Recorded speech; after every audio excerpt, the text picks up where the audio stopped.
السلام علیکم تمام ناظرین کو خوش آمدید۔ میں ہوں محمد عرفان برکاتی اور آپ دیکھ رہے ہیں چینل پاور آف عاشق رسول۔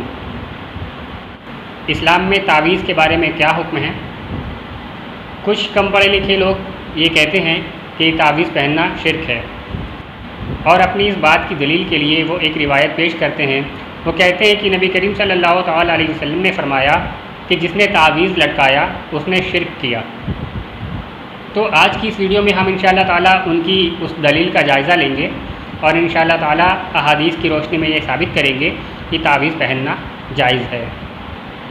آگے بڑھنے سے پہلے میں اپنے تمام نئے آنے والے احباب سے کہنا چاہوں گا کہ اگر اب تک آپ نے ہمارے چینل کو سبسکرائب نہ کیا ہو تو نیچے ریڈ بٹن دبا کر چینل کو ضرور سبسکرائب کر لیں اور ساتھ ہی بیل آئیکن کو ضرور پریس کر دیں تاکہ ہماری آنے والی ہر نیو ویڈیو کا نوٹیفیکیشن آپ کو وقت پر ملتا رہے۔ تو چلیں شروع کرتے ہیں۔ یا رسول اللہ یا رسول اللہ یا رسول اللہ۔ آئیے سب سے پہلے مخالفین کی وہ دلیل دیکھتے ہیں کہ وہ کیا ہے۔ امام احمد بن حنبل نے اسے اپنی مسند میں جلد نمبر 28 صفحہ نمبر 624 پر نقل کیا۔ نبی کریم صلی اللہ تعالیٰ علیہ وسلم نے فرمایا من علق تمیمۃ فقد اشرک۔ ترجمہ یعنی جس نے تمیمہ لٹکایا اس نے شرک کیا۔ اسکین پیج آپ کے سامنے موجود ہے۔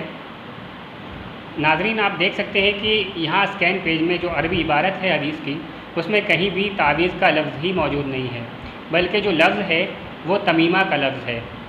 یعنی حقیقت میں حدیث میں یہ لکھا ہے کہ جس نے تمیمہ لٹکایا اس نے شرک کیا، اور یہ کم پڑھے لکھے لوگوں کو دھوکہ دیتے ہوئے پوری دنیا کو یہ بتاتے پھر رہے ہیں کہ جس نے تعویذ لٹکایا اس نے شرک کیا۔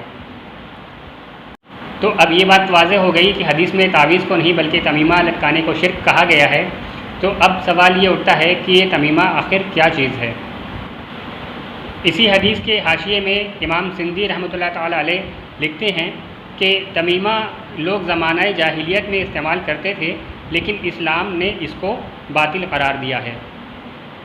یعنی اسلام کی شروعات کے بعد تمیمہ کا استعمال لوگوں نے بند کر دیا تھا۔ اسکین پیج آپ کی اسکرین پر موجود ہے۔ اب مزید تمیمہ کی ڈیٹیلز، اس کی ڈیفینیشنز محدثین کی زبانی سنیے کہ یہ کیا چیز ہوتی ہے۔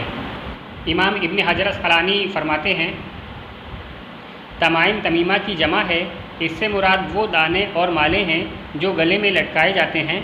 اہل عرب زمانہ جاہلیت میں یہ عقیدہ رکھتے تھے کہ یہ تمائم آفات کو دور کرتے ہیں۔ حوالہ فتح الباری جلد نمبر 10 صفحہ نمبر 206۔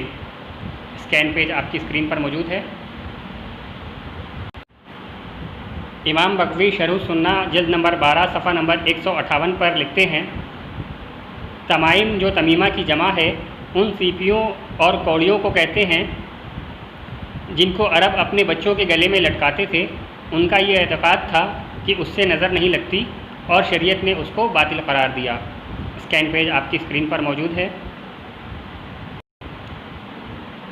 امام بہقی اپنی سنن جلد نمبر 9 صفحہ نمبر 588 پر لکھتے ہیں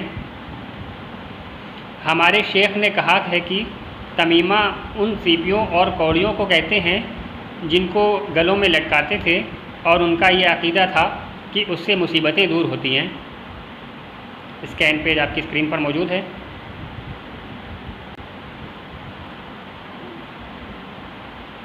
چوتھا حوالہ امام ابن عابدین شامی رد المختار جلد نمبر 9 صفحہ نمبر 523 پر لکھتے ہیں کہ شلبی میں ابن الاسیر سے منقول ہے کہ تمائم تمیمہ کی جمع ہے، اور یہ سیپیاں یا کوڑیاں ہیں جن کو عرب اپنے بچوں کے گلے میں ڈالتے تھے، اس سے وہ اپنے گمان میں ان کو نظر بد سے بچاتے تھے۔ اسلام نے اس کو باطل قرار دیا ہے۔ اسکین پیج آپ کی اسکرین پر موجود ہے۔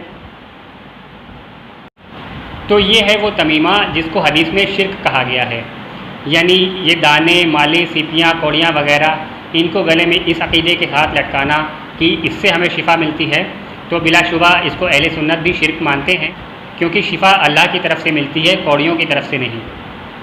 تو حقیقت میں یہ بات واضح ہو گئی کہ حدیث میں تمیمہ کو شرک کہا گیا ہے، تعویذ کو نہیں۔ اب آئیے دیکھتے ہیں کہ تعویذ کے بارے میں حدیث میں کیا حکم ہے۔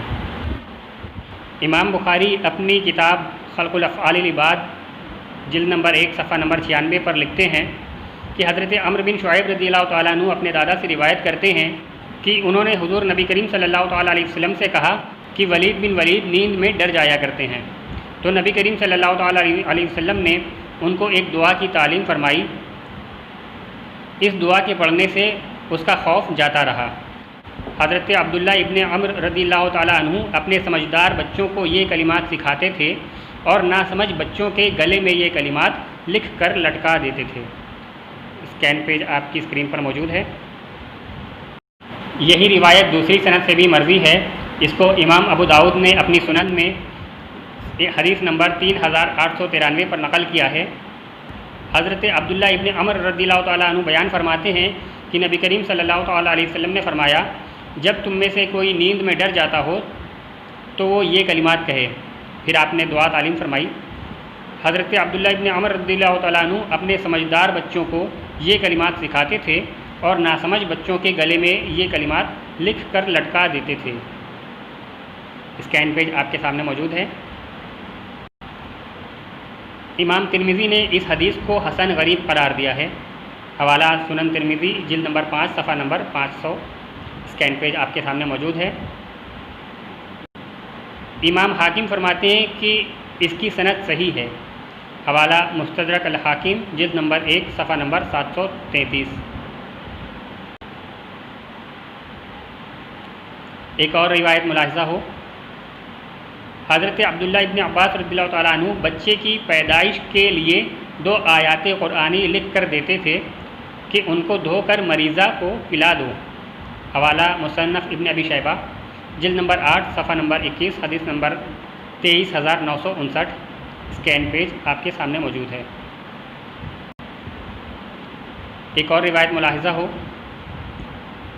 امام ابو بکر بن ابی شیبہ اپنی مصنف میں جلد نمبر 8 صفحہ نمبر 29 پر لکھتے ہیں کہ حضرت سعید ابن مسیب رضی اللہ تعالیٰ عنہ سے تعویذ کے متعلق سوال کیا گیا، یعنی پوچھا گیا کہ تعویذ پہننا جائز ہے یا ناجائز ہے، تو انہوں نے کہا کہ اس میں کوئی حرج نہیں جبکہ وہ چمڑے میں ہو۔ اسکین پیج آپ کے سامنے موجود ہے۔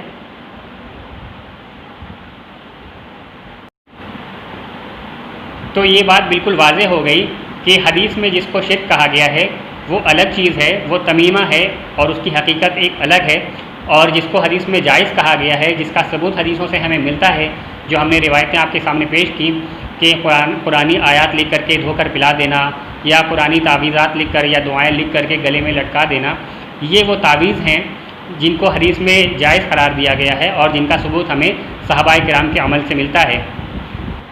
تو امید ہے آپ کو یہ مسئلہ کلیئر ہو گیا ہوگا کہ حدیث میں جس کو شرک کہا گیا ہے وہ تعویذ نہیں ہے بلکہ وہ ایک الگ چیز ہے، اور ہم اس پر عمل نہیں کرتے، ہم بھی اس کو شرک مانتے ہیں، بلکہ ہم جس تعویذ کے جائز ہونے کے قائل ہیں اس تعویذ کے جائز ہونے کا ثبوت ہمیں صحابہ سے حدیث میں ملتا ہے۔